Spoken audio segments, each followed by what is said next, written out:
Shalom. Shalom. Bersyukur kalau sampai hari ini Tuhan tetap pelihara kita. Mari kita akan masuk gerbangnya. Kita akan membawakan pujian syukur kita di hadapan Tuhan.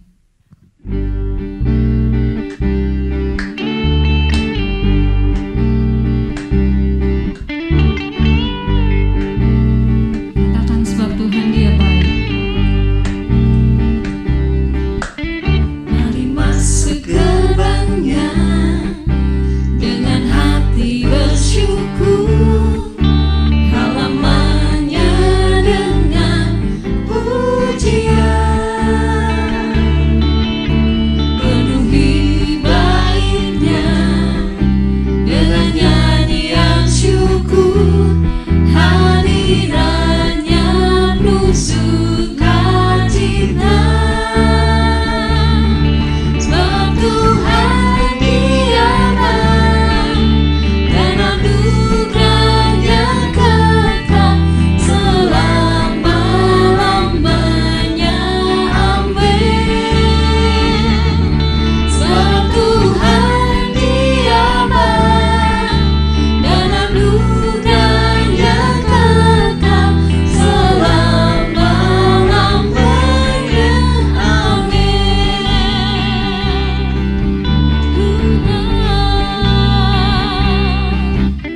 Mari masuk gerbangnya dengan hati bersyukur, halamannya dengan pujian, penuhi baitnya dengan nyanyian syukur, hadiratnya penuh sukacita. Sebab Tuhan Dia baik dan anugerahnya kekal selama-lamanya. Amin. Sebab Tuhan Dia baik dan anugerahnya kekal selama-lamanya. Amin. Sekali katakan sebab Tuhan Dia baik. Sebab Tuhan Dia baik Dan anugerahnya kekal selama-lamanya. Amin. Sebab Tuhan Dia baik dan anugerahnya kekal selama-lamanya. Amin. Selama-lamanya, selama-lamanya, selama-lamanya.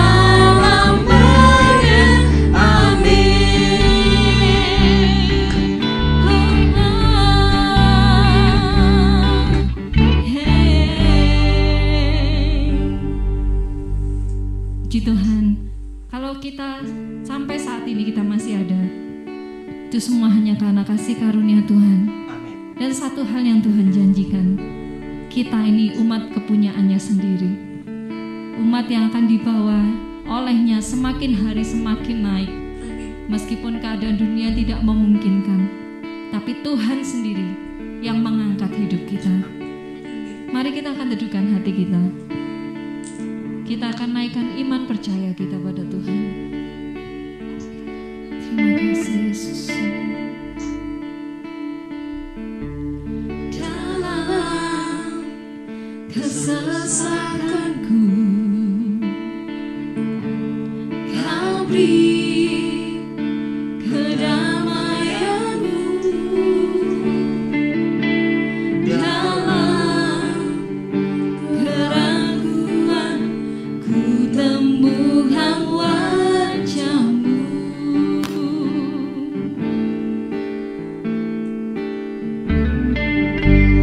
Karena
Surrender.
bersamamu dalam naunganmu.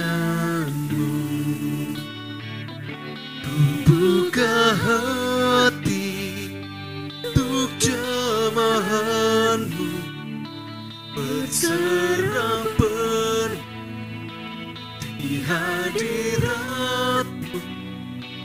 Kau ambil alih seluruh hidupku di altarmu, menyembahmu.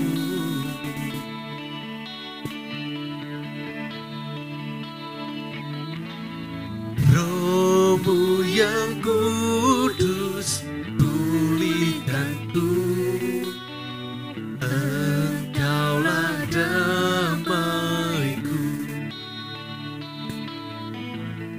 Ku hidup oleh anugerah-Mu yang menyertaiku, yang menyertaiku. Ku buka hati untuk jamahan-Mu, berserah penuh di hadirat-Mu. Kau ambil alih seluruh hidupku di altar-Mu, menyembah-Mu di altar-Mu,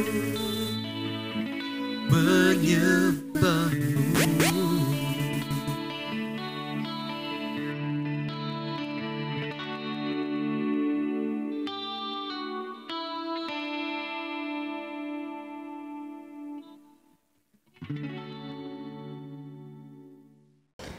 Shalom rekan DMPI yang saya kasihi. Alkitab bukan saja berbicara tentang berkat Tuhan yang diberikan kepada kita orang percaya. Alkitab juga bukan berbicara tentang pemulihan, kesembuhan. Namun Alkitab juga berbicara tentang hidup yang seimbang. Nah, kalau kita lihat peristiwa ketika Tuhan Yesus dicobai oleh iblis, 40 hari dia berpuasa, dan secara manusia dia lapar. Kemudian iblis berkata, jika engkau anak Allah, jadikan batu ini menjadi roti.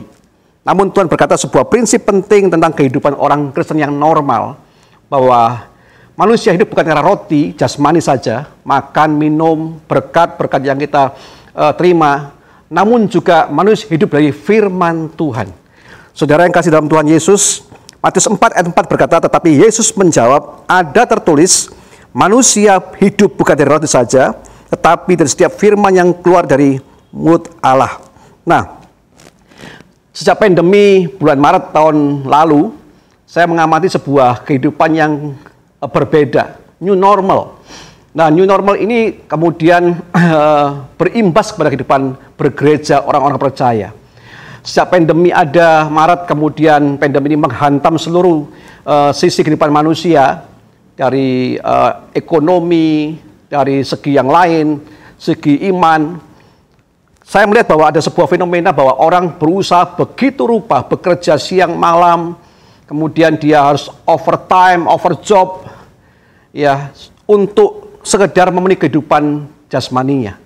Saudara, kehidupan yang normal adalah manusia hidup bukan karena roti saja, tapi setiap firman yang keluar dari mulut Allah.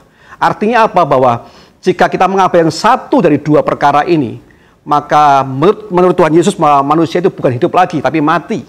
Makanya sebab itu dalam kitab-kitab Paulus berkata ada manusia jasmania, ada manusia batiniah. Saudaraku yang kasih dalam Tuhan, ketika kita menyeimbangkan antara kebutuhan jasmani, makan, minum, pakaian kita dalam dunia ini, kemudian kita juga mengejar akan mana surgawi, hidup firman Tuhan yang hidup dalam kehidupan kita semuanya, maka orang itu akan kuat. Dan firman Tuhan dalam kitab 1 Yohanes pasal yang ke-2 ayat 14 berkata bahwa orang muda itu kuat. Saya akan bacakan buat saudara semuanya dalam 1 kitab 1 Yohanes pasal yang kedua. 1 Yohanes pasal yang kedua. Kitab 1 Yohanes 2 ayat yang ke-14, supaya kita jelas. Aku menulis kepada kamu, hai anak-anak, karena kamu mengenal Bapa. Aku menulis kepada kamu, hai bapak-bapak, karena kamu mengenal Dia yang ada dari mulanya. Perhatikan ini. Aku menulis kepada kamu, hai orang-orang muda, karena kamu kuat dan firman Allah diam dalam kamu, dan kamu telah mengalahkan yang jahat. Saudara, bukan saja ketika orang muda itu menyeimbangkan antara hidup jasmani dan rohaninya, maka saya percaya bahwa dia akan menjadi orang-orang yang kuat dan mampu mengalahkan yang jahat. Dan firman Tuhan berkata, dengan apa orang muda bisa mengalahkan yang jahat, menjadi pribadi yang kuat? Yaitu ketika kita hidup oleh karena firman. Firman itu mana rohani yang harus kita kejar, harus kita dapatkan tiap-tiap hari. Bapak Ibu, ketika saudara kasih dalam Tuhan Yesus, ketika kita melihat ketika di padang gurun, bangsa Israel itu bersungut-sungut, begitu rupanya. Kemudian Tuhan memberikan mana surgawi, dan 40 tahun mereka tuh memakan mana itu. Namun ada satu tanggung jawab kepada seluruh kepala keluarga di Israel itu, pagi-pagi hari mereka memungut mana itu, mengolahnya untuk hari itu. Dan saya percaya ketika kita menyadari ini, hidup manusia bukan karena jasmani saja, roti jasmani, berkat rohani yang kita dapatkan, namun kita menyeimbangkan keduanya. Saya percaya manusia dikatakan hidup benar-benar oleh Tuhan ketika kebutuhan jasmani terpenuhi, tapi kebutuhan rohani juga terpenuhi. Nah, orang muda bisa kuat ketika firman Tuhan menjadi bagiannya.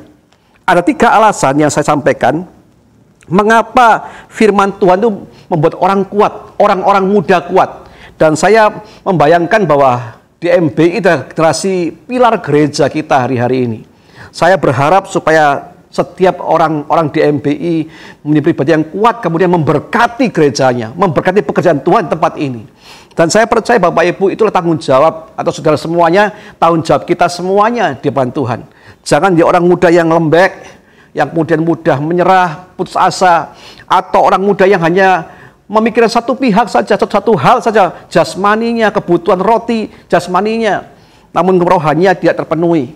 Saya ingin menyampaikan bahwa sudah waktunya bagi kita untuk onsite, sudah waktunya kita untuk kembali beribadah kembali.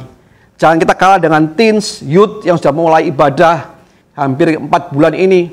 Namun saya berdoa, saya berharap supaya di MBI kita juga menjadi orang-orang yang kemudian antusias untuk beribadah, antusias untuk cari Tuhan.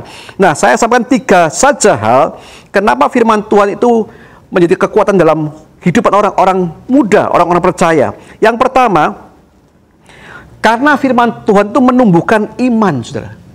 Kalau kita sering baca firman Tuhan berulang-ulang, maka kita akan tumbuh iman. Ada kira-kira abad 14 Masehi, ada sebuah suku atau sebuah sekte yang namanya Kamisat. Kamisat ini adalah sekte yang begitu cinta Tuhan, begitu rupa mereka mengejar kehadiran Tuhan. Dan pada waktu itu sekte ini dimusuhi oleh gereja yang ada waktu itu. Gereja yang notabene mayoritas pada waktu itu. Nah, ketika mereka dimusuhi, mereka cari Tuhan, mereka berseru-seru dengan Tuhan. Dan apa akibatnya? Iman mereka muncul, iman mereka ditumbuhkan. Dan karena iman mereka dapat melakukan perkara-perkara yang dahsyat yang besar. Bahkan ketika mereka sungguh-sungguh haus akan Roh Kudus, mereka dilawat luar biasa, tanpa perlumbangan tangan mereka rebah, tanpa ada yang mendoakan, mereka disembuhkan Tuhan. Kenapa? Karena firman Tuhan menumbuhkan iman. Dan saya percaya ketika kita baca firman Tuhan, kita harus percaya bahwa tidak ada yang mustahil bagi orang percaya. Saya ulangi, tidak ada yang mustahil bagi orang yang beriman. Sebab itu Bapak Ibu, saudara kasih dalam Tuhan Yesus, kaum DMBI, iman tidak boleh pasif. Iman itu harus aktif. Iman bukan hanya kita mengaminkan dalam hati pikiran kita, mungkin mengangguk-angguk kepala, setuju, yakin, percaya.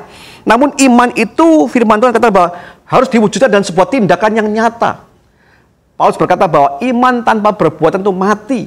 Sebab itu saya berdoa supaya kita hari ini bukan hanya beriman di rumah saja, tapi kita beriman dengan tindakan kita. Dalam kitab Yakobus pasal 2 ayat yang ke-21 dikatakan, bukankah Abraham bapak kita dibenarkan karena perbuatan-perbuatannya ketika ia mempersembahkan Ishak anaknya di atas mezbah. Jadi iman itu bukan hanya di akal kita, dalam hati kita, tapi iman itu harus dilakukan, diperbuat. Kalau kita singgung kitab Markus, kitab Lukas, itu dikatakan bahwa ketika orang percaya berdoa, mereka itu menyembuhkan yang sakit, bukan mendoakan, tapi menyembuhkan yang sakit, mengusir setan-setan. Bagaimana mereka itu terjadi? Karena mereka punya iman. Iman harus dilakukan. Iman itu harus dinyatakan dalam perbuatan. Supaya orang lain tahu, kalau saya beriman dengan Tuhan, saya harus melakukan tindakan yang mencerminkan iman saya. Misalnya saya percaya akan Tuhan penyembuh saya berdoa. Saya yakin bahwa ketika saya berdoa, saya bekerja dengan seperti biasa, saya sembuh. Itu iman. Sebab iman bukan hanya di pikiran kita, dalam hati kita, tapi iman itu harus dilakukan dengan tindakan nyata. Ketika Sadrah, Mesak, Abednego, ketika ada ancaman dari Raja Nebukadnezar, barang siapa tidak menyembah patungku, maka akan ada hukuman, yaitu dapur api yang menyala-nyala. Saudara, apakah iman yang sebenarnya dari Sadrah, Mesak, Abednego? Dia berkata bahwa kalaupun Allah kami yang kami sembah tidak menyelamatkan kami, tidak menolong kami, maka sekali-kali kami tidak menyembah patung perbuatan tangan dari Raja Nebukadnezar. Itu artinya apa? Bahwa iman itu mereka lakukan dengan tindakan. Iman itu harus mereka kerjakan dengan tindakan. Saudara, dalam abad tahun 1800, ketika kebohongan rohani ada di benua Eropa, masuk Inggris, maka banyak misionaris yang pergi ke Islamic, ke ujung bumi, dan sampai ke sebuah desa di India. Desa yang namanya desa Assam. Nah, ketika dalam desa itu mereka menginjil, mereka bersaksi, tidak sedikit dari mereka yang harus mati, mengorbankan nyawanya. Karena yang mereka lain adalah suku kanibal, suku yang membunuh orang, memakan orang. Bahkan seorang kepala rumah tangga akan dihargai benar-benar bila dia bisa memajang beberapa kepala manusia, tengkorak manusia di halaman rumahnya. Nah, dalam keadaan seperti itu, dalam keadaan bahaya seperti itu, iman dari para misionaris muncul. Dan mereka tahu bahwa resikonya apa ikut Tuhan? Mati, menyerahkan nyawanya. Sebab itu Tuhan berkata bahwa barang siapa ingin menyelamatkan nyawanya, dia akan kehilangan nyawanya. Tapi barang siapa kehilangan nyawanya karena Tuhan, maka dia memperolehnya. Saudara, mereka kemudian masuk ke dalam desa suku Assam ini. Dan setiap beberapa waktu lamanya, mereka mendapat satu keluarga, yaitu keluarga Pak Nokseng namanya. Keluarga Nokseng ini adalah 2 anak, 1 istri dan dia. Ketika didengar, ketika Nokseng ini kemudian beralih dari dewa-dewa yang disembah oleh suku itu dan kembali menyembah Yesus, maka kepala suku itu kemudian marah demikian rupa dan memanggil Nokseng itu dihakimi di sebuah lapangan di tempat itu. Apa yang terjadi? Ketika kepala suku berkata, kalau engkau mau menyampaikan nyawa anakmu, maka engkau harus menyangkal Tuhanmu. Namun Nokseng berkata, I have decided to follow Jesus. Mati anaknya. Demikian juga istrinya, mati istrinya. Begitu juga nyawanya. Ketika terakhir kali, sangkali Tuhanmu, maka kau selamat. Tapi Nokseng berkata, bahwa aku sekali ikut Tuhan, untuk selama-lamanya ikut Tuhan. Saudara, sejangka waktu lamanya kepala suku ini kemudian berpikir, kenapa ya, alasan apa yang membuat Nokseng itu begitu beraninya untuk menyerahkan nyawanya. Dia tahu pribadi Yesus. Dia membaca, mendengar dari misionaris lain tentang Yesus. Dan akhirnya kepala suku ini bertobat dan mengajak seluruh sukunya untuk percaya Yesus. Sebab itu dalam dunia hari ini, di bagian timur India ada beberapa daerah yang mayoritas itu beragama Kristen. Kenapa? Karena mereka tahu bahwa iman itu harus disertai dengan tindakan. Saya berdoa supaya Saudara DMB semuanya mengerti hal ini. Iman bukan hanya diakali, ya di akal sini, di hati sini, tapi iman disalurkan, diwujudkan dalam sebuah tindakan nyata. Saya ajak saudara semuanya kembali beribadah on-site. Mari kita sama-sama bersyukur, menikmati hari-hari yang Tuhan berikan. Dan saya percaya, mari kita hidup seimbang, bukan karena kita mencari harta duniawi saja, roti duniawi saja, tapi juga roti mana surgawi yang Tuhan berikan buat kita. Yang kedua, kenapa firman Tuhan itu membuat kekuatan bagi orang-orang percaya? Yang kedua, firman Tuhan itu pedang roh. Nah, banyak orang muda yang gugur karena peperangan dalam alam spiritual. Hari-hari seperti ini memang banyak kabar-kabar yang menakutkan, dihembuskan, intimidasi dihembuskan. Bahkan saya lihat banyak juga orang percaya, orang-orang tua yang takut ke gereja karena apa? Kabar-kabar yang menakutkan tentang COVID, tentang bahaya penyakit dan kematian sebagainya. Tapi saya berdoa supaya orang muda di MBI khususnya, Anda semua pilar gereja. Saya berdoa supaya gereja Kairos ini punya pilar-pilar yang tangguh, yang kuat, yang cinta Tuhan. Itu harapan saya. Karena apa? Generasi setelah saya akan selesai.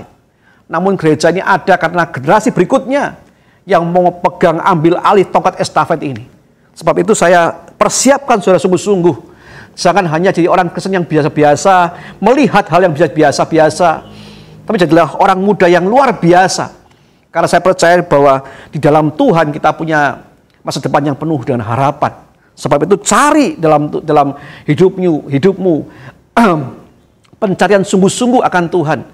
Tuhan mau apa engkau dari saya? Sebab yang kedua, saudara, pedang firman Tuhan itu pedang roh. Jangan sampai kita gugur karena apa? Peperangan dalam alam spiritual. Tuhan Yesus ketika dicobai, dia selalu counter dengan firman Tuhan. Sebab itu perlu kita ini merenungkan firman Tuhan, memperkatakan firman Tuhan siang malam. Ketika engkau takut, katakanlah, Tuhan gembalaku, tak kekurangan aku. Dikatakan terus-menerus, dibicarakan terus-menerus. Sehingga kita percaya bahwa ketika kita sungguh-sungguh percayakan hal itu, kita akan mengalami kemenangan dengan Tuhan. Saya berdoa sungguh-sungguh, saya mohon dengan sungguh-sungguh. Saya juga ketuk hatimu dengan sungguh-sungguh bahwa ayo DMBI, engkau semangat. DMBI ayo sungguh-sungguh antusias. Jangan ketika kita hanya melayani datang, tapi carilah Tuhan. Saya percaya ketika firman Tuhan sampai hari ini tidak berubah, cari dulu kerajaan Allah. Artinya kalau saya boleh katakan ganti dengan kata saya, cari dulu mana yang surgawi itu. Cari dulu roti yang surgawi itu. Maka semuanya itu apa? Berkat-berkat roti yang duniawi ini. Roti yang kita makan ini, Tuhan tambahkan. Sebab itu jangan salah prioritas hari-hari ini. Banyak orang juga berubah imannya ketika hobinya itu lebih kuat daripada imannya. Orang juga bisa berubah karena status perkawinannya. Saya berdoa supaya rekan-rekan DMBI ketika kita menikah, kita ingat benar-benar janji nikah kita di depan Tuhan. Sehidup semati, sampai maut memisahkan kita. Bahkan saya dorong lagi bahwa ketika engkau berjanji di depan Tuhan, engkau akan melayani Tuhan. Mari waktunya kita melayani Tuhan. Ada sebuah lagu yang berkata, hidup ini kesempatan.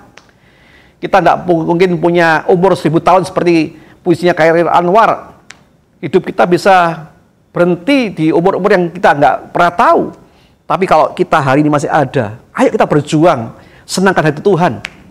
Dan saya percaya bagianmu adalah untuk mencari gerak Tuhan dalam hidupanmu dan mengisi kekosongan gereja ini supaya gereja ini akan menjadi gereja yang kuat, yang tangguh.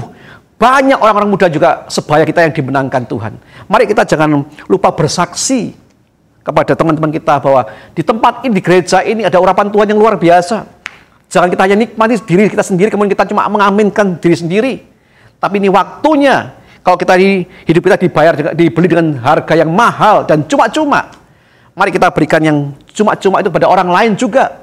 Supaya orang lain juga mengenal Yesus sebagai Tuhan dan Juru Selamat mereka. Yang ketiga, yang terakhir. Kenapa firman Tuhan itu dikatakan kuat? Membuat orang kuat. Karena firman Tuhan itu adalah makanan bagi roh orang percaya. Saya ulangi bahwa firman Tuhan itu makanan bagi roh orang percaya. Kita harus balance dalam hal ini. Kita nggak bisa hanya memperhatikan yang terlihat saja. Manusia hidup itu kadang-kadang hanya mikir yang terlihat. Yang faktanya, kenyataannya begini. kenyataannya ketika pandemi ini hidupku hampir berantakan, ekonomiku berantakan. Itu kenyataan, saudara.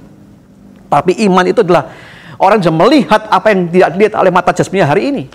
Iman itu adalah percaya segala sesuatu bahwa Tuhan mampu memberikan yang tidak terlihat hari ini menjadi kenyataan, dan itu menjadi bagian kita semua orang yang percaya. Sebab itu Bapak Ibu Saudara yang kasih dalam Tuhan Yesus, ayo 3 perkara ini yang kita harus renungkan, yang kita harus kerjakan. Kenapa firman Tuhan bisa membuat orang muda kuat? Yang pertama, karena firman Tuhan menumbuhkan iman.